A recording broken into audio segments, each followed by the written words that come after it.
아유 세상에 여러분. 헤드폰이네. 무선 헤드폰. 블루투스 헤드폰이에요? 당연하죠. 이게 뭐 아무것도 없어. 신기하다. 자, 자브라 무선 헤드폰입니다. 네. 자브라를 처음 들어보는 분도 있겠죠. 네. 그렇죠. 브랜드를요? 145년의 사운드 기술로 무선 연결 안정성 면에서 세계 최고 수준을 자랑하는 명품 브랜드. 그렇습니다. 네. 그래요. 저희가 그때 이어폰 한번 한 적 있잖아요. 무선 이어폰. 맞아요. 그렇죠. 이번에 헤드폰입니다. 네. 네네. 무선 헤드폰도 했었어요. 헤드폰을 했었습니다. 무선 헤드폰 했는데 제 방송에서는 안 했습니다. 그 당시 최고의 헤드폰이라고 했잖아요. 네. 네, 뻥이었습니다. 이게 진짜입니다. 이게 최고예요. 전에 건 가짜였군요. 뻥이었습니다. 예. 드디어 진짜가 나타났습니다. 진짜가 나타났어요. 예. 자브라 세계 최고 수준의 명품 브랜드 자브라 무선 헤드폰. 네. 이젠 이걸 잡아야 될 때가 왔어요. 네. 자브라 부부 스타일 에디션 특장점 4가지입니다. 자, 이 자브라를 만나시면은 무선으로 즐기는 최상의 사운드를 경험하실 수 있습니다. 무선 헤드폰 범주에서는 감히 비교할 대상이 없습니다. 네. 게다가 편하고 가볍고 견고합니다. 또 한 번 완충하면은 하루 종일 무선의 자유로움을 만끽할 수 있습니다. 음악 재생 최대 14시간, 대기 시간이 12일. 네, 그래요. 자, 유선과 무선을 동시에 쓸 수 있어서 편리합니다. 그러네요. 여기 또 잭이 있어요, 또. 그냥 배터리 휴대전화 연결하는 거 그냥 연결하는 거잖아요. 그렇습니다. 예. 유선과 무선을 동시에 쓸 수 있어서 편리한데요. 배터리가 없거나 무선 연결이 어려울 때는 3.5mm 유선도 케이블로 되는구나. 어떤 환경에서나 최상의 사운드를 즐길 수 있는데 신기하다. 자, 이 김용민 닷컴의 또 핵심이 뭡니까? 가격입니다. 가격입니다. 예. 기대됩니다. 자브라 어떤 가격이 무브 나올지. 스타일 에디션 판매점가 27만 원. 27만 원. 27만 원인데 27만 원. 땡마켓 가보니까 인터넷 최저가가 11만 520원. 야, 이것만 해도 벌써 싸네요. 절반 가격. 그러네요. 이것도 절반 싸네. 이상의 가격인데. 이거보다 더 싸다는 얘기입니까? 김용민닷컴의 압도적 최저가 99,000원에 모시고 있습니다. 우와. 아니 어떻게 27만 원짜리 99,000원에. 그러니까 이제 이게 이런 거지. 거의 3분의 1 가격인데 네. 이거 뭐 요게 이제 뭐예요, 항상 99,000원은 아니고 요 기간만. 그치요. 특가지, 특가 기간? 네, 네. 빨리 저 구매하셔야 돼. 네네. 여러분, 자브라를 잡으세요. 자, 여기서 끝이 아닙니다. 이거 보세요. 요것도 그냥 3분의 1 가격인데 네. 요거 사면 요것도 드려. 요죠. 키보드요? 네, 그래요. 우와. 근데 부부 싸움 할 때 이게 좀 아주 유용합니다. 우와, 아파요. 되게 예, 좋은 건데, 예, 저거. 부부 저 싸움 할 때. 게임하다가 몇 개 부숴 먹었거든요. 저 열받아서 던지게 만드는데. 예. 그렇습니다. 농담이고. 자, 요 2만 원 상당의 사은품까지 드리는데 마이크로소프트 정품 유선 키보드. 이건 또 유선이네 또. 예, 유선 키보드 데스크탑 600과 마이크로소프트 정품 베이직 옵티컬 마우스를 사은품으로 보내드립니다. 사은품은 50개 한정입니다. 지금부터 신청하세요. 50명까지입니다. 네, 자, 구매 참고하시기 바라겠습니다. 이 자브라의 해외 직배송 혹은 병행 수입 제품은 방전된 제품일 수 있기 때문에 국내에서 사용이 제한된 무선 규격일 수 있습니다. 또한 국내에서는 고객 지원이 되지 않습니다. 자브라 제품을 온라인 구매하실 땐 반드시 인증된 자브라 로고를 확인하시고 병행 수입 제품으로 피해 당하시는 일이 없기 바랍니다. 그러니까 우리한테 사면은 그런 일이 없을 거다라는 얘기죠. 우리한테 사면은 방전된 제품도 아니고 그리고 AS도 안 되는 그런 제품이 아니다. 이런 얘기죠. 확실하게 인증된 제품이다. 그렇습니다. 네네. 김용민닷컴은 무상 보증 1년이 적용되는 정품입니다. 압도적 최저가의 2만 원 상당의 사은품까지 제공되는 무선 헤드폰의 명가 자브라의 무브 스타일 에디션을 김용민닷컴에서 지금 가세요. 지금 가야 또 이 99,000원 금방 떨어질 수가 있거든요. 99,000원이 너무 싼데요? 저 잠깐 한번 만져봐도 돼요? 네, 만져보세요. 예, 예. 네. 이 무게가 어느 정도 되나 한번 네. 궁금해가지고. 너무 가벼워요. 가볍네. 이거 다 조절도 되고. 네, 아주 좋습니다. 아주 괜찮다. 네, 괜찮네요, 진짜. 그래요. 네. 네, 진짜 좌- 고급스럽고 예. 마감도 되게 잘 돼 있고 그렇습니다. 좋습니다. 또 이건 여성분들이 또 디테일하게 그렇죠. 보더라고요. 네, 여성분들은 이쁜 걸 사니까 그러니까. 일단 네, 이쁘네요. 그래요. 네. 자브라를 잡으시기 바라겠습니다. 네. 자, 좋아하십니까, 판사님? 요거? 네, 좋아 보입니다. 99,000원에 모시겠습니다. 그냥 드릴 수는 없겠고. 예. 알겠습니다. 자, 오늘의 광고 끝. 아니 새로운 뭐 살짝 뭐 신천지 얘기 좀 하고 신천지 마무리할까요? 얘기. 예, 그럴까요? 신천지 그 뭐 강제 지금 압수수색을 영장이 지금 2번 기각이 된 기각이 상태예요. 됐죠. 아, 네. 그래요. 이거 그래서 아주 이제 정말 왜 자꾸 기각이 되는 겁니까? 아유, 도대체? 그러게요. 그러니까 예. 지난 시간에도 저희가 이 문제에 대해서 얘기를 했었어요. 근데 그 당시까지는 저는 어떤 의견을 냈었냐면 네. 이거는 신천지의 특성을 잘 파악해야 된다. 그래서 질본이랑 검찰이 잘 파악을 해서 뭐 진행했으면 좋겠다라고 이렇게 말을 했었어요. 네. 근데 당시의 질본은 강제 수사에 대해서는 이제 좀 부정적인 입장이었거든요. 처음엔 그랬어요, 처음엔. 그랬죠. 네. 근데 입장이 이제 점점 강제 수사가 필요하다는 입장으로 바뀌었는데도 계속 신천지가 그냥 농락을 하니까. 그쵸. 검찰이 2번째 기각을 했단 말이에요. 네. 근데 그 기각을 하면서 사유로 범죄 혐의가 아직 입증됐다고 볼 수 없다. 고의성이 인정된다고 보기 어렵다. 이런 사유를 내서 저는 조금 이해하기는 어려웠던 게 범죄 혐의가 있는지 없는지 어느 정도 소명이 있다면 고의가 있는지 없는지를 판단하기 위해서라도 압수수색을 뭐 해왔거든요, 검찰이. 네. 그리고 사실 압수수색이라는 거는 지금까지 이제 한국 검찰 역사를 보면 굉장히 남용되어 왔단 말이에요. 네네. 좋다는 게 아니라 남용되어 왔는데 오히려 쓸 때 막 썼죠. 막 썼죠. 작년에 예. 저희가 이제 표창장 수사로 6, 70곳 압수수색 한 것만 봐도 뭐 너무 그거는 자명하잖아요. 네. 근데 왜 이 사건에서는 어떻게 이렇게 검찰권을 자제하고 있는가 좀 비교가 되긴 하죠. 국민 이유가 입장에서. 뭔지 궁금해요. 왜 그러는지. 예. 뭐 이유야 종교가 있겠지. 무서워서 그런가? 덜 받을까봐? 뭐 그런 거야? 이게 말이 안 되잖아요. 예, 사실. 아, 예. 참. 이제 뭐 제가 봤을 때는 사실 종교는 피곤해요. 건드려서 너 이거 막 앞에 와가지고 검찰 그 본전도 와가지고 못 막- 찾아 사실은. 어. 예, 그런 어려움이 있기 때문에 예, 예. 검찰이 그 귀찮게 하죠. 예. 적극적으로 나서는 걸 싫어하고 결국에는 다 우리한테 가져오지 않겠느냐. 그때까지 기다릴 테니까 열심히들 하죠. 또 이런 분위기란 얘기도 들었어요. 아니 근데 행정명령은 있었잖아요. 그러니까 그게 왜 그렇게 됐냐면 예. 그 질본에서 검찰 쪽에다가 의견을 냈대요. 강제적인 어떤 조치가 필요할 것 같다. 그러니까 검찰에서 이런 의견을 낸 거예요. 아직까지 범죄 혐의가 입증되었다고 볼 수 없으니까 뭐 질본에서 행정조사를 하면 뭐 대검 포렌식 그 인원을 지원하겠다. 이렇게 해서 포렌식으로 한번 자료를 받아보고, 그러니까 행정조사로 자료를 받아보고 정말 신천지가 고의로 은폐했는지 안 했는지 그때 한번 가서 보자. 이렇게 말을 했다는 거예요. 네. 근데 만약에 지금 엊그저께도 대구의 한마음 아파트에서 140명 중에 90명이 신천지 신자고 그 중에 45명이 뭐 확진자고 이래서 코호트 격리라는 그런 극단적인 사태까지 그렇죠. 발생한 이런 네, 파트 상황에서 자체가 완전히 네. 강제 격리됐어요. 그런 상황인데 만약에 행정조사는 뭐 영장만큼 강제력이 있는 건 아니기 때문에 협조를 해주는 것만 받을 수가 있어요. 그럼 협조를 해서 일단 받았어요. 그래서 포렌식을 해봤어요. 근데 누락된 게 나왔어요. 아, 이거 고의로 누락한 게 맞구나라고 하면서 그때 영장을 발부했다 쳐요. 그러면 그 사이의 기간 동안에 이미 퍼져버린 그러니까요. 확진자 그 수는 그러면 그거는 어떻게 될 건가요? 그럼 검찰이 책임지나요? 물론 이거 검찰이 책임져야 될 건 아니지만 저는 책임져야 된다고 보거든요. 왜냐하면 분명히 감염병 예방법에는 고의로 역학조사를 거부하거나 자료를 은폐하거나 누락할 경우에는 2년 이하 징역이라고 분명히 명시되어 있어요. 그리고 네.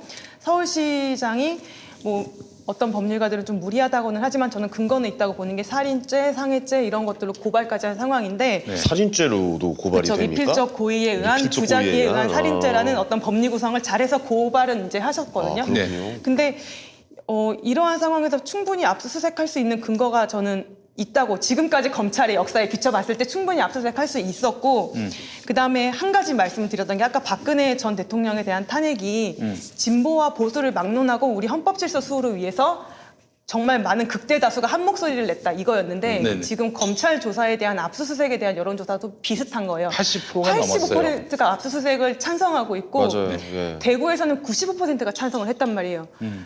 그리고 지금도 서울에서는 또 이렇게 팡팡 터지고 있단 말이에요. 그러면은 네. 그 명단을 확보를 해서 네. 정말 제대로 된 명단만 확보가 되었다면은 그 주소지나 동선이나 이런 걸 파악해서 더 막을 수가 정말 지금 정부가 굉장히 투명하고 적극적으로 그 코로나 방역 대책을 세우고 있는데 거기에 지금 방해가 아니 된 이거 것이죠. 참 아이러니하지 않아요? 언제는 그러니까 뭐 올 초나 이럴 때는 너무 과하게 수사하는 것 아니냐, 압수수색을 너무 많이 하는 것 아니냐라고 논란이 되었고, 지금은 왜 압수수색을 하지 않느냐로 또 논란이 되고 있잖아요. 그러니까 이런 상황이 너무 지금 앞뒤가 아이러니가 좀 너무 그렇죠. 있어가지고 그게 좀 이제 이게 일반 좀 국민의 어처구니가 입장에서 없어요. 보기에도 좀 비교가 되는 거죠. 너무 비교가 되죠. 비교가 되는 거죠. 네네네.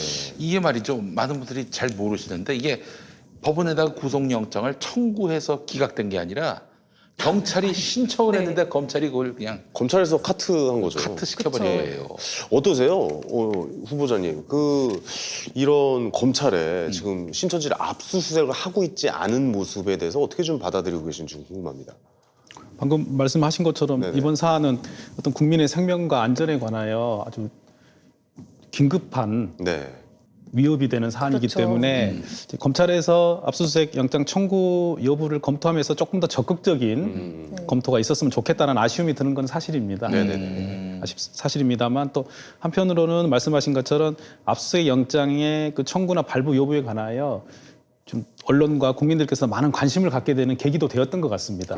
그래서 이번 계기로 그동안에 과거에는 예전에는 이랬는데 이번엔 또 왜 이렇고 또 그전에는 또 이랬고 이런 견해들이 좀 나뉘고 있는 부분이 있는데 이번 사건을 계기로 해서 법조인뿐만이 아니고 국민들께서도 압수수색이라는 게 국민의 기본권을 어떤 형식으로 침해할 수 있는 것인지 그리고 어떤 경우에 청구되고 발부될 수 있는 것인지에 대해서 많이 논의되고 검토될 수 있는 계기가 됐으면 좋겠다. 뭐 이 정도 생각을 하고 있습니다. 많은 예. 분들이 이제 압수수색에 대한 관심도 많이 가지신 것 같고 늘어난 네. 것 같기도 하고. 그래서 지금 이게 어제 이제 서울지방경찰청에서 또 자료를 냈더라고요. 검찰에 대한 압수수색 영장을 한 번 더 신청하는 걸 검토하고 있대요. 이제 거기에 대해서 검찰이 어떻게 나오는지 봐야겠지만 이미 지나가 버린 일주일은 어떻게 할 것인가. 저는 굉장히 참 너무 속상합니다. 우리 애청자분들이 가장 관심을 갖는 게 어제 MBC 스트레이트 윤석열 검찰총장 장모 관련한 그런 내용인데 나경원 혹은 또 보니까 의원 관련된. 그 나경원 의원의 남편 되시는 분 김모 판사 이분이 또 봐줬다 윤석열 총장의 장모를 봐줬다 이런 얘기도 나오고 있는 상황이고 우리 최기상 후보님께 너무 정무적인 질문을 드려서 죄송하고 그렇습니다만은 나경원 후보와 나경원 후보죠. 이분도 나경원 전 원내대표 같은 경우 자식과 관련해서 여러 가지 또 많은 그런 의혹들이 제기된 상황인데 왜 이렇게 수사가 안 되는 것이며 또 이 최근에 불거진 검찰총장 가족의 이 문제하고 뭔가 연관되어 있는 것은 아닌지 의구심을 갖는 국민들이 많이 계십니다. 어떻게 보셨는지. 구체적인 사건 내용에 대해서는 두 사건 다 제가 아는 게 많이 없어가지고요. 네네네. 구체적인 얘기는 못 드리겠습니다만 결국은 검찰에 관해서 국민들께서 많이 의문을 갖고 있는 건 일반적으로 말씀드리면 결국은 선택적 수사 선택적 맞아요. 수사. 그렇습니다. 그리고 자의적 결론 맞아. 이 부분이지 않습니까? 네네. 이거는 어떤 사건이든 간에 앞으로 계속 반복될 가능성이 많기 때문에 예. 어느 지지하는 진영에 따라서 네. 이 내용들이 바뀌면 곤란하지 않겠습니까? 예. 그래서 똑같아야죠. 뭐 무슨 저쪽만 더 열심히 수사하라 이런 차원이 아니니까. 맞습니다. 예. 그래서 그 선택적 수사와 그 자의적 결정 그리고 책임지지 않는 이후의 태도 네, 이 부분에 관해서도 정말 21대 국회에서는 심도 있게 논의해서 제도를 좀 세밀하게 만들 필요가 있을 것 같습니다. 이 공수처가 이제 7월에 시작이 되는데 공수처 생기면은 이런 검찰의 선택적 수사가 어느 정도 제어가 될 수 있을지 이제 말하자면 공수처가 이제 검찰이라는 공공기관에 대한 그런 이제 수사를 할 수 있는 그런 기관인데 그러면은 검찰이 이제는 지멋대로 하는 수사를 자제할지 국민들은 좀 잘 모르고 계세요. 예. 충분히 의미 있는 제도로 작용할 것 같습니다. 사실은 권력이 선하냐 선하지 않느냐의 문제는 그 행사하는 사람의 의도의 문제가 아니고 네. 그 권력이 제어할 수 있는 수단이 있느냐 없느냐의 맞습니다. 문제인데요. 네. 일단 공수처라는 기관이 있다는 존재만으로도 충분히 현재 수사기관에서 앞으로 수사함에 있어서 네. 그 부분을 의식을 하면서 좀 더 절제화되고 네. 법에 맞는 수사를 할 수 있기 때문에요. 충분히 가능합니다만 아시다시피 공수처도 제도적으로 보완할 부분도 많고 또 그 외에 좀 넓고 깊게 네. 견제 수단을 마련해야 될 게 다음에 참 중요한 것 같습니다. 그래서 저 그거 하나 여쭤보겠습니다. 아까 그 말씀하셨던 무리한 수사와 더불어서 어느 정도 책임을 져야 된다. 뭐 예를 들어 뭐 무리한 기소를 계속 강행하다가 무죄 판결이 나오면은 그 무리한 기소에 대한 검찰의 어느 정도의 책임이 있어야 된다라고 보시는 거잖아요, 후보자님께서는. 맞습니다. 그러면은 과연 어떤 책임을 지게 만들 수가 있을까요? 이분들은 과연 어떻게 뭐 예를 들어 뭐 벌금을 때릴 수는 없잖아요, 쉽게 얘기해서. 그러면은 뭐 점수화 시켜야 되는 것인지, 그러니까 나중에 변호사 개업할 때 마이너스를 줘야 되는 것인지, 뭐 이건 좀 궁금하네요. 어떻게 좀 저 책임을 지게 만들 수 있을까요? 예전에 제가 재판할 때 그런 사건이 있었습니다. 뭐 아주 큰 사건 아닙니다만 우리 보통 저희가 겪을 수 있는 뭐 교통사고 사건이나 뭐 폭행 사건 등을 본인이 이제 피의자가 됐는데 본인은 억울하다고 말씀을 하시는데 경찰에서 수사받을 때는 경찰에서는 그 피의자가 억울하다고 하시는 말씀을 제대로 들어주지 않고 자세한 것은 검찰에 가서 얘기하세요. 이렇게 넘깁니다. 그러면 당연히 검찰 가서 얘기 잘하면 그런 식으로 하면 되는 되죠. 모양이다 예. 해서 검찰에 갔더니 검찰에서는 이미 경찰에서 그래요, 수사를 다 수사 했기 다 때문에 받았는데, 예. 그냥 그 당시 말해서 구약식 기소라고 약식 명령으로 벌금 얼마 기소해서 법원에 보내버립니다. 근데 법원에서는 법관이 이제 그러면 이분 억울하다고 정식 재판 청구를 했는데 근데 법원에서는 아니 수사기관에서 그 억울함을 안 밝히고 이제 와서 왜냐하면 그 사건이 일어난 지 뭐 1년, 2년 후에 재판하는 경우도 많거든요. 그러면 목격자나 피해자도 다 연락도 잘 안 되고 그러면 그 피고인이 된 그분은 이제 너무 억울하고 우리의 수사와 사법 시스템이 이렇게 엉망일 수가 있느냐 이런 문제제기를 많이 하시더라고요.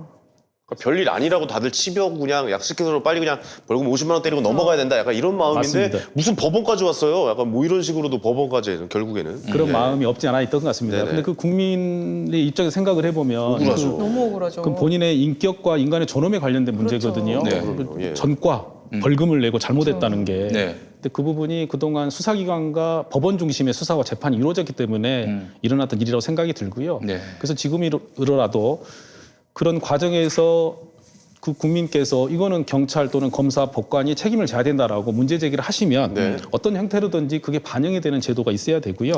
물론 지금도 검사와 법관에 대해서 말씀하신 그런 평가 제도에서 그런 부분이 어떤 요소가 되는 건 사실일 겁니다. 네네네. 근데 그 평가 자체를 지금은 검찰 같으면 대부분의 검찰 중심으로 하고 있고 법원 같으면 법관 중심으로 하고 있기 때문에 아시다시피 그냥 팔이 안으로 굶고 제 식구 감싸기나 인사에 마음을 불이익을 줄 수가 없잖아요. 어차피 그렇기 때문에. 검찰이 인사를 하는 건데. 예. 그래서 결국은 법원과 검사들을 저희가 선출할 수는 없지만 네. 적어도 평가할 때에서는 국민들께서 관여하시고 네. 적어도 국민들이 직접 관여 못하시면 국민의 대표인 국회가 관여해서 그런 부분에 대해서 책임을 지게 제도를 만들면 다시 말씀드리면 그런 제도가 생기고 활성화되면 당연히 그 일을 수행함에 있어서 더욱더 긴장하고 조심스럽게 권한을 행사할 걸로 생각이 듭니다. 최기상 후보님께서 혹시라도 뭐 국회에 입성하시게 된다면 그런 이제 불이익을 줄 수 있는 그런 제도를 꼭 좀 마련해 주셨으면 네, 예, 하는 진심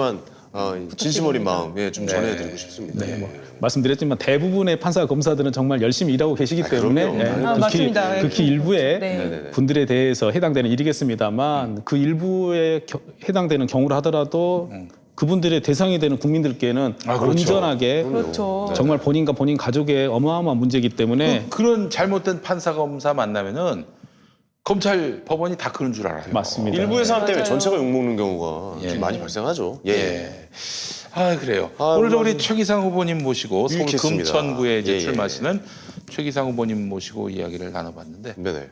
어떤 분이신지 한번 저는 이렇게 예. 말씀을 나누면서 오랜만에 되게 편안했어요. 그러니까 되게 침착하시고 이렇게 우리가 누군가의 목소리를 경청할 때 막 목소리가 큰 사람한테도 이렇게 귀를 기울이지만 조곤조곤 차분하게 말씀하시는 분한테도 귀를 기울이게 만들어지잖아요. 오늘 그런 경험을 또 오랜만에 하게 해주신 네, 후보님이신 것 같고 네, 앞으로 뭐 이 선거에 대해서는 얘기를 할 수는 없으니까 네, 아무쪼록 좋은 결과 있으시길 진심으로 네. 기대해 우리 보겠습니다. 서 변호사님은 또 우리 네. 최기상 후보님 네, 저도 이 처음에 이제 시작할 때 그 경력을 보고 되게 놀랐던 게 변호사들이 법관 평가에서 우수법관 선정에서 만점 이건 정말 만점, 굉장히 만점. 강렬한 인상을 저한테 처음에 이제 남기셨는데 지금 말씀하시는 걸 보니까 법정에서 어떻게 하셨겠구나라는 게 저는 이제 또 연상이 돼요. 그러니까요. 예. 차분하게 하고 말하는 거 다 들어주시고 그다음에 본인 생각 말씀하시고 이렇게 진행을 정말 재판 받아본 적이 없어서 아쉬울 정도로 네, 오늘 좋은 시간이었던 것 같고 네, 좋은 결과 있으시기 바랍니다. 예. 네, 감사합니다. 아 우리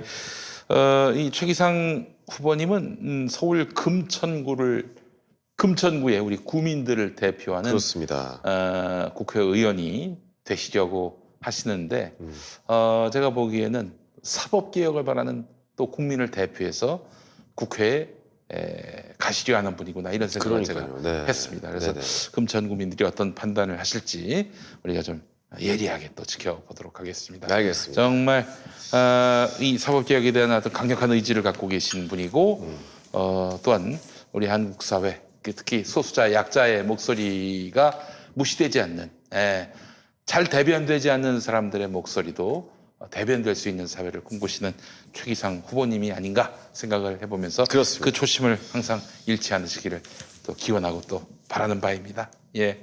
또 마지막으로 우리 애청자분들께 한 말씀. 제가 앞으로 우리 금천 구민들로부터 이 사법개혁 또 정치개혁뿐만이 아니라 금천의 발전 그리고 우리 나라의 발전에 관하여 계속 듣고 또 듣고 그 듣는 내용을 토대로 앞으로 제가 하고 싶은 정치의 내용도 만들어 가려고 합니다. 앞으로 노력하는 모습 계속 보여드릴 테니까 잘 지켜봐 주시고 많이 곁에서 지지해 주시면 더욱더 힘이 날 것 같습니다. 정성으로 임하겠습니다. 감사합니다. 예. 감사합니다. 수고하셨습니다. 오늘 나와주셔서 다시 한번 감사의 말씀 감사합니다. 전해드립니다. 게시판에 예, 예. 저기 어느 당 후보냐고 물어보시는데 우리가 무슨 국가혁명 배당금당 후보를 모시겠습니까? 황당이라고 해요. 예, 그냥. 예. 네. 더불어민주당 서울 금천구에 출마하시는 그렇죠. 예, 예. 최기상 후보 오늘 모셨습니다. 네네. 아유, 하여튼 뭐 4월에 활짝 웃으시길 바라겠습니다. 예. 네, 그렇게 하겠습니다. 예, 감사합니다. 고맙습니다. 예, 감사합니다. 피아 지방법원이었습니다. 감사합니다.